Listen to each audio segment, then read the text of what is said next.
Hi everyone, welcome back to my channel. जैसा कि आप सबको पता है, ये 5th डे है आज प्रीवियस ईयर क्वेश्चन पेपर को करते हुए यूजीसी नेट पेपर फर्स्ट के लिए।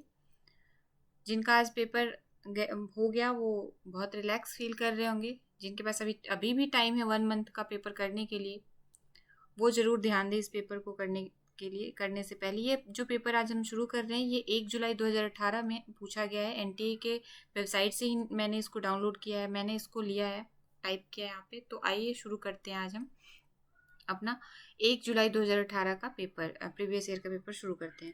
विच of the following set of statement is best describe the nature and objective of teaching. निम्नलिखित में से कौन से स्टेटमेंट सबसे अच्छे तरीके से टीचिंग की नेचर और ऑब्जेक्टिव को डिस्क्राइब करता है। तो पहला है teaching and learning are intrinsically related. बिल्कुल टीचिंग और लर्निंग आपस में अंतर संबंधित है। There is no difference between teaching and training. नहीं, बहुत बड़ी डिफरेंस होती है टीचिंग और ट्रेनिंग में। Teaching emphasise on education while जो ट्रेनिंग है वो स्किल्स और एबिलिटीज पे फोकस करता है। टीचिंग नॉलेज, एजुकेशन, विजडम पे फोकस करता है और ट्रेनिंग ज़्यादातर किस पे फोकस करता है? स्किल्स एंड एबिलिटीज़ पे। तो टीचिंग और ट्रेनिंग में डिफरेंस है, तो बी तो ऑप्शन होगा नहीं। सी क्या कह रहा है? Concern of all teaching is ensure some kind of transformation in student. बिल्कुल, टीचिंग का जो मेन उद्देश्य है, मेन ऑब्जेक्टिव है, वो यही होना चाहिए कि जो स्टूडेंट है उसमें कुछ ना कुछ परिवर्तन आए, कुछ ना कुछ ट्रांसफॉर्मेशन हो। All good teaching is formal in nature. All good teaching informal is in nature. बिल्कुल, a teacher is a senior person. नहीं, टीचर कोई भी हो सकता है। जब हम कभी कुछ चीज अपने छोटे से भी कुछ बहुत सारी चीज़ों को सीख सकते हैं। Teaching is a social act. Teaching is a social act whereas learning is a personal act. बिल्कुल, टीचिंग सोशल एक्ट है। टीचिंग आप जब पढ़ा रहे हो तो एक सोसाइटी को कुछ ना कुछ सिखा रहे हो, लेकिन जो आप लर्न कर रहे हो कुछ ना कुछ तो अपने आप के लिए पर्सनली लर्न कर रहे हो। तो इसका सही ऑप्शन है all teaching is a formal in nature. नहीं, सॉरी, जो डी था all teaching is formal in nature, नहीं। टीचिंग जो होता है इनफॉर्मल भी हो सकता है। मतलब अगर आप इनफॉर्मली भी कई बार बिना किसी को बताए भी वो आपसे बहुत कुछ सीख सकता है, तो इनफॉर्मल नेचर भी होता है टीचिंग का। तो इसका सही जो कूट होगा ए, सी और एफ होगा। ऑप्शन नंबर 3 करेक्ट आंसर है।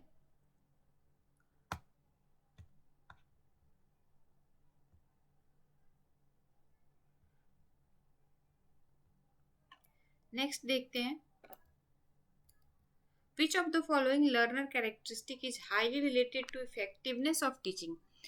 Which of the following learner characteristic is highly related to effectiveness of teaching? सबसे ज़्यादा कौन सा इफेक्ट, मतलब सबसे ज़्यादा लर्नर की कौन सी कैरेक्टरिस्टिक टीचिंग में इफेक्ट करता है? तो period experience of the learner. कभी भी जब हम किसी बच्चे को पढ़ा रहे होते हैं तो वो अगर पहले से इक्विप्ड है, पहले से उस सब्जेक्ट के बारे में या उस पर्टिकुलर पर्टिकुलर थिंग्स जिसको हम पढ़ा रहे हैं, जो उसको हम एक्सपीरियंस देने जा रहे हैं, उसके लिए थोड़ा बहुत उसके पास पहले से नॉलेज है, तो एज अ टीचर हमें हेल्प होता है। हम जान पाते हैं कि उसे और किस तरीके से हम अच्छे से पढ़ा सकते हैं। तो इसका जो सही आंसर है वो क्या होगा? Period experience of the learner. Learner का जो पहले से जो एक्सपीरियंस है वो बहुत हद तक मैटर करता है। In the two sets given below, set 1 indicate methods of teaching, while set 2 provides the basic requirement of successful या effectiveness. Match two sets and indicate your answer by choosing from the code. पहले code में दे रखा है ये teaching का method दे रखा है, methods of teaching दे रखा है। उसके बाद जो दे रखा है उसके बाद है basic requirement of for success. मतलब इसमें टीचिंग जैसे लेक्चर मेथड है तो उसमें कौन सा मेथड मतलब सही है लेक्चर मेथड के लिए? लेक्चर मेथड क्या है, डिस्कशन इन ग्रुप मेथड क्या है, ब्रेनस्टॉर्मिंग मेथड क्या है और प्रोग्राम इंस्ट्रक्शनल प्रोसीजर क्या है। तो बेसिकली हमें इन चारों के बारे में जानना जरूरी है, तभी हम इसको अच्छे से मैच कर पाएंगे। लेक्चर मेथड जो है वो अगर आप इन चारों में से देखते हो, lecturing, small step presentation while feedback provided, नहीं। Production of a large number of ideas, नहीं, ये भी नहीं है। लेक्चर मेथड का क्या होना चाहिए? कंटेंट डिलीवरी इन अ लूसिड लैंग्वेज। कंटेंट डिलीवरी, हाँ, जब हम लेक्चरिंग कर रहे होते हैं तो हम अपनी एक कंटेंट बताते हैं। अभी हमें नहीं पता कि सामने वाले को कितना समझ में आ रहा है, तो ए का क्या होगा? ए का सी होगा। ए का थर्ड नंबर होगा। नेक्स्ट देखते हैं डिस्कशन इन ग्रुप। डिस्कशन जब हम करते हैं ग्रुप में तो क्या करते हैं, यूज ऑफ टीचिंग एड्स नहीं, theme based interaction among participant. बिल्कुल, हम कि कोई एक थीम होता है, कोई हम एक थीम बच्चे को दे देते हैं, उसमें वो ग्रुप डिस्कशन करते हैं, अपने सारे स्टूडेंट एक दूसरे से इंटरेक्ट करते हैं। तो बी का सही मैच क्या होगा, option number 5 discussion in group का सही ऑप्शन क्या होगा, theme based interaction among participant. तीसरा है ब्रेन स्ट्रोमिंग। ब्रेन स्ट्रोमिंग के लिए क्या होगा, production of large number of idea. Brain storming मतलब दिमाग में बहुत तरीके की आप आइडिया लेके आते हो, मतलब उथल पुथल आपके माइंड में मचता, मतलब आ जाता है। इसको हम क्या कहते हैं, ब्रेन स्ट्रोमिंग कहते हैं। तो ब्रेन स्ट्रोमिंग क्या हो गया, production of large number of ideas. तो सी का सेकेंड नंबर हो जाएगा। Last, programmed instructional procedure. Programmed instructional procedure, तो ये क्या हो जाएगा, इसमें आप कह सकते हो यूज ऑफ टीचिंग एड्स नहीं, small step presentation while feedback provided. हाँ, जब प्रोग्राम इंस्ट्रक्शनल प्रोसीजर होता है तो फीडबैक के साथ एक छोटे छोटे से small presentation with feedback provided. तो सही ऑप्शन क्या होगा, ए का 3, बी का हो गया 5, सी का क्या हो गया, सी का हो गया सेकंड, और वी का क्या हो गया, सॉरी डी का क्या हो गया, डी का हो गया 1। तो देखते हैं ये कौन से में है, ए बी थर्ड नंबर पे है। तो इसका सही आंसर क्या होगा, थर्ड नंबर। नेक्स्ट देखते हैं, form form the list of evaluation procedure given below, identify those which will be called formative evolution. Formative evolution और समेटिव इवोल्यूशन के बारे में आई थिंक आप सबको पता होगा। फॉर्मेटिव इवोल्यूशन कब होता है, जब एजुकेशन के बीच में, जब आप क्लास के बीच में जो टेस्ट होते हैं वो फॉर्मेटिव इवैल्यूएशन के बाद में आते हैं, और जो समेटिव इवैल्यूएशन होते हैं वो आपका जब वो कक्षा समाप्त होता है या क्लास समाप्त होता है तब लिया जाता है। Indicate your answer by choosing from code. अब यहाँ पे कुछ कोड दे रखे हैं, कुछ नंबर दे रखे हैं, इसमें हमें सही आंसर चुनना है कि फॉर्मेटिव इवैल्यूएशन के बारे में कौन सा कथन सही है। A teacher awards grade of student after having transacted the course work. नहीं, फॉर्मेटिव इवैल्यूएशन मैंने पहले ही बता दिया कि ये क्लास के बीच बीच में होता है, हमें अपनी ग्रोथ को देखने के लिए कि हमने जितना टीचिंग किया है या हमने जितनी लर्निंग करी है वो कहाँ तक सही दिशा में जा रहा है। तो ये तो नहीं होगा। दूसरा क्या है, during interaction with student in the classroom the teacher provide corrective feedback. बिल्कुल, जब हम क्लासरूम में टीचर स्टूडेंट का फॉर्मेटिव इवैल्यूएशन लेते हैं तो हम उस टाइम उसको करेक्ट करने के लिए फीडबैक देते हैं कि वो कहाँ पे और इसको अच्छे से सुधार कर सकता है। तो बी इसका सही ऑप्शन होगा। नेक्स्ट देखते हैं, the teacher gives mark to the student of the unit on the unit test. नहीं, हम इसमें मार्क्स नहीं देते, हम इसमें सिर्फ बच्चे के रेमेडी के लिए ये क्लास लेते हैं, ये टेस्ट लेते हैं। नेक्स्ट क्या है, the teacher clarify to doubt of student in the class itself. बिल्कुल, जब फॉर्मेटिव इवैल्यूएशन होती है तो उस टाइम हम देखते हैं बच्चों की कहाँ कहाँ किस पर्टिकुलर सब एरिया में दिक्कत आ रही है, तो वो क्लासरूम में उसके डाउट को हम क्लियर करते हैं। तो बी भी इसका करेक्ट होगा। The overall performance of student reported to parents at the every 3 months interval। नहीं, ओवरऑल परफॉर्मेंस यहाँ पे हम बच्चों का फॉर्मेटिव इवैल्यूएशन में पेरेंट्स तक नहीं पहुँचाते हैं, क्योंकि ये समेटिव में जाता है। जब पूरा एक साल बच्चा पढ़ लेता है, नेक्स्ट क्लास में ग्रोथ, जब उसकी नेक्स्ट क्लास में प्रमोट होता है तब उस टाइम उसको पेरेंट्स को रिपोर्ट कर दिया जाता है। तो ये भी नहीं होगा, ई भी नहीं होगा।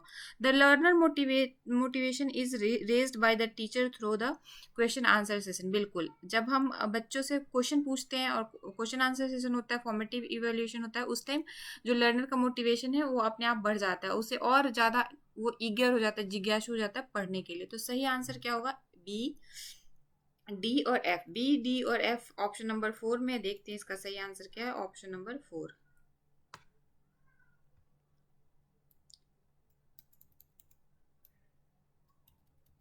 नेक्स्ट है assertion, all teaching should aim at ensuring learning. बिल्कुल, टीचिंग का जो एम होता है क्या होता है, लर्निंग को इंश्योर करना कि लर्निंग हुई है। All learning result from teaching, नहीं, सारी लर्निंग टीचिंग के थ्रू ही नहीं आती है, कई बार हम एक्सपीरियंस से भी अपने आप लर्न कर जाते हैं। तो A is the correct, assertion is correct but reason is false. तो इसका सही आंसर क्या होगा? Option number 3, assertion A is true but R is false. There are two set given below. First क्या है? रिसर्च टाइप, और second क्या है? Characteristic. Specific the type of research while set to indicate their characteristic, match to and give your answer by selecting the appropriate code।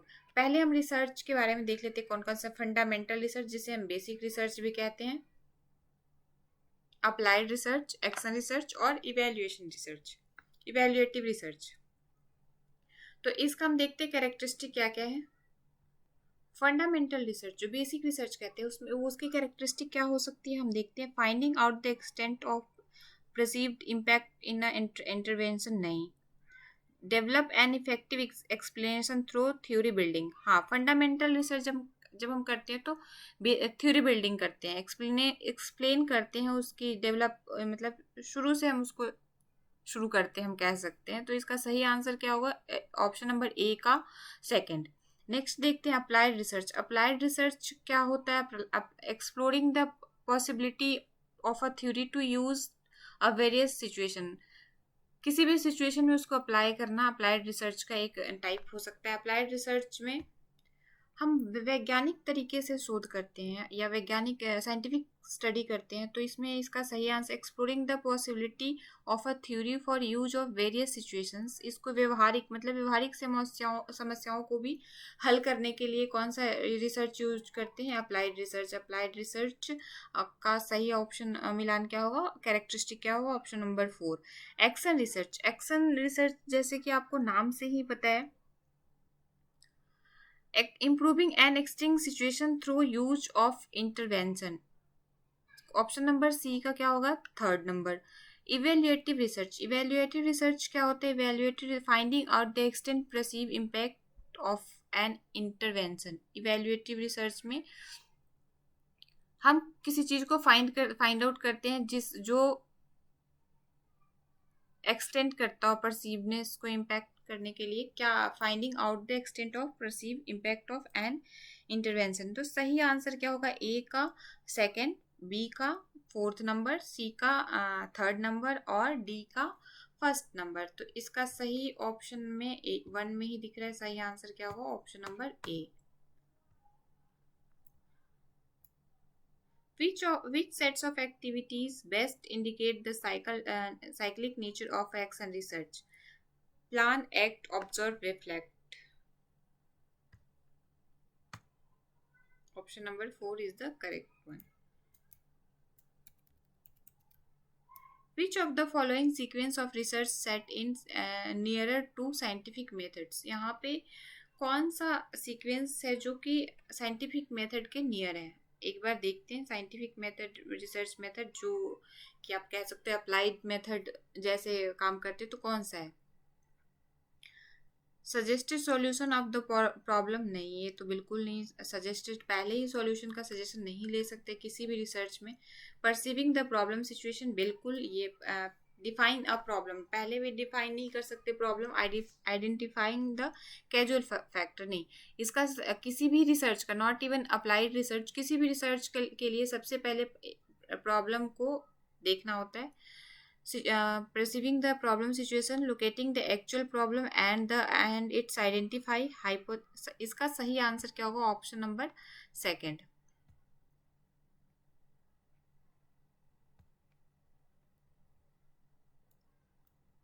The problem of research ethics is concerned with which aspects of the research activity? Research ethics क्या होते हैं? जब हम जब हम research कर रहे होते हैं तो हम किसी और के काम को अगर शो करते हैं तो वहाँ पे रिसर्च मोरालिटी हमें वहाँ पे मेंशन करने की ज़रूरत होती है, ताकि हमारा जो मोरालिटी, जो उस व्यक्ति ने काम किया है, जो उस पर्सन ने काम किया है, उसकी भी, मतलब उसकी वाहवाही हम खुद ना लूटे, हम वहाँ पे उसको मेंशन करें। यही रिसर्च एथिक्स की एक मेन पॉइंट है।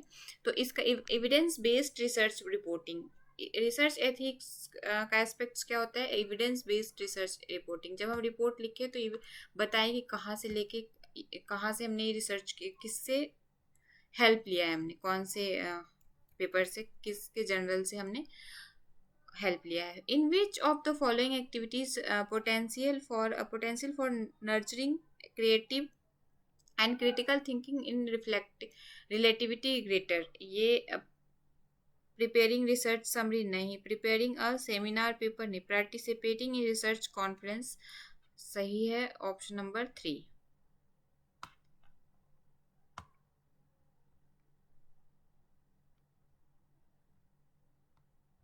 Option number 3 is the correct one. Next देख लेते हैं अपना differentiation between acceptance and non-acceptance of certain stimuli in classroom communication is based on selective action। सही आंसर क्या है? selective attention।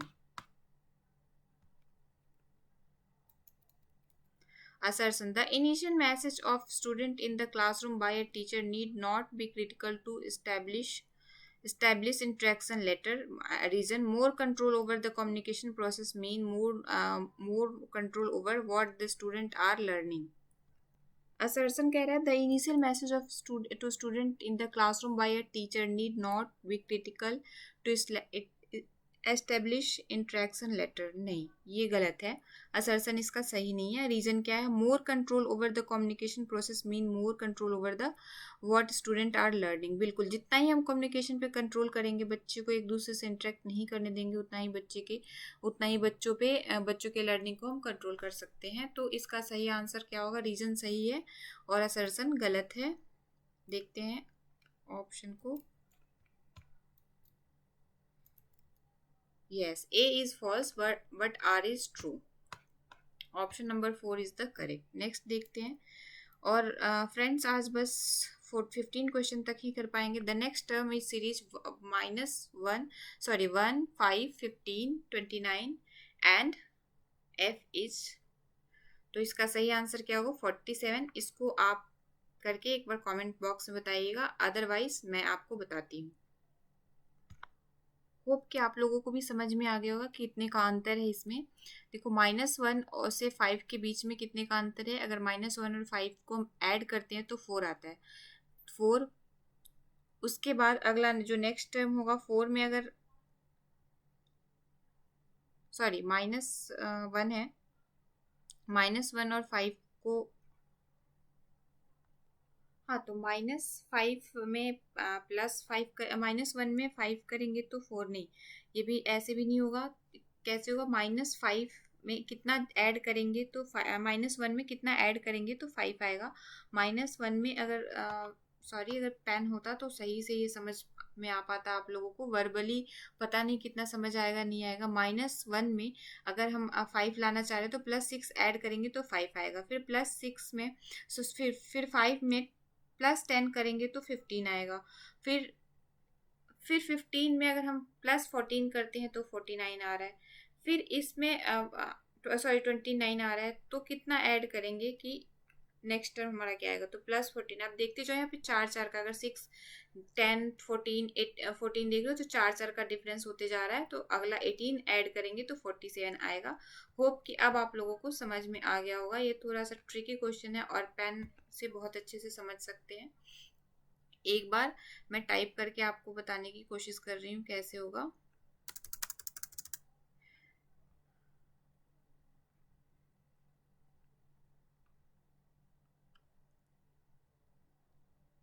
-1 +6 -1 +6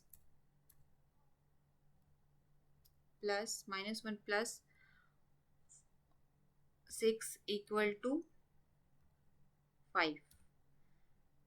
उसके बाद अगर हम ऐसे ही करते जाते हैं, 5 में +10 करेंगे, 5 में +10 करते हैं तो क्या आ जाता है? 15 आ जाता है। 15 आ जाता है। ऐसे ही करेंगे तो 6 और इस 10 के बीच में जो दूरी है 4 है। ऐसी 4 फिर हम अगला देख लेते हैं। अगला में कितना ऐड करते हैं तो 29 आ रहा है, तो 15 में अगर हम 14 ऐड करेंगे तो 29 आएगा। तो इसमें 4 का डिफरेंस होगा 10 और 14 में। तो सही आंसर, आई होप कि आप लोगों को अभी समझ में आ गया होगा। नेक्स्ट देखते हैं 14 क्या है। The next term is A B D D G K H M S M T B S B L. सही आंसर क्या है इसका? जे के डब्ल्यू। अब ये भी आप लोगों को एक बार खुद से करने की कोशिश करनी होगी कि कैसे होगा, नहीं तो मैं बता रही हूँ इसको।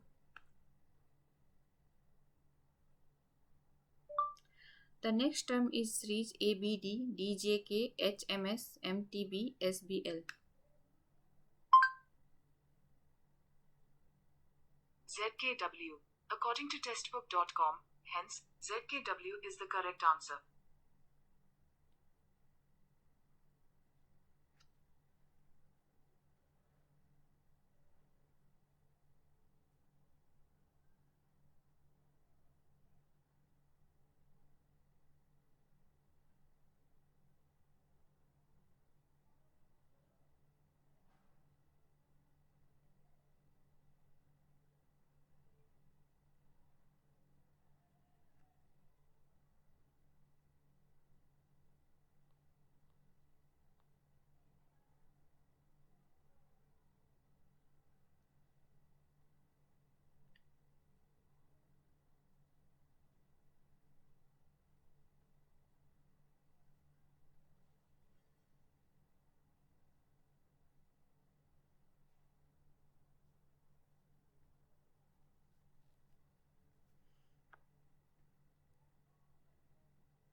इस सीरीज में जो है A D H M S, A से डी के बीच में 4 का अंतर है।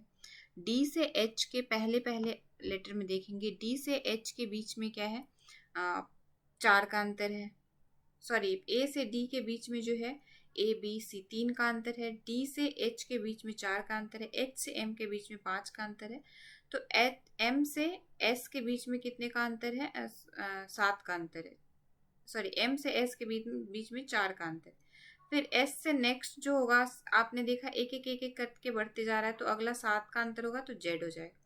जेड, ये सारे ऑप्शन में हमें दिख रहे हैं। फिर हम बीच वाला टर्म देखते हैं कितने कितने में अंतर। बी से जी के बीच में जो अंतर है 5 है, फिर अगला 6 है, फिर उसके अगला 7 है, फिर 8 है, तो अगला 9 तक हम जाएंगे। ये ऐसे आप अगर सीरीज को बैठाते हो तो इसका सही आंसर क्या होगा? जे के डब्ल्यू। नेक्स्ट और लास्ट क्वेश्चन आज का देखते हैं, क्योंकि आज बहुत टाइम हो चुका है। लास्ट क्वेश्चन भी सीरीज पे ही है। सीरीज वाले क्वेश्चन, अल्फाबेटिकल सीरीज वाले क्वेश्चन करने के लिए सबसे पहले हमें सारे अल्फाबेट्स याद होने चाहिए। सारे अल्फाबेट्स अल्फाबेट्स सभी को याद होगा। हम में से सब अल्फाबेट्स का नंबर भी याद करना होगा कि कितने नंबर पे कौन सा आता है। If Varanasi is coded as WCUESZO, then the code of Kolkata will be. तो कोलकाता की कोड क्या होगी? LQOOFZ। इसका भी सही आंसर आप लोग कमेंट करके बताना कि कैसे आया है। आप लोग इसको के कोड को भी बताना। अदरवाइज नेक्स्ट वीडियो में जब कभी भी हम इसको फिर से दोबारा करेंगे तो जरूर इसको मैं समझाऊंगी। तब तक के लिए बाय। आई होप कि ये 15 क्वेश्चन आप लोगों को हेल्प करेगा, आप लोगों की लर्निंग में को और बूस्ट करेगा। तब तक के लिए मिलते हैं हम अपने कल नेक्स्ट क्वेश्चन आंसर सीरीज में। तब तक के लिए बाय, थैंक यू। और हाँ, अगर आप लोगों को मेरा एफर्ट पसंद आ रहा हो तो प्लीज़ मेरे चैनल को लाइक एंड सब्सक्राइब जरूर करना। धन्यवाद।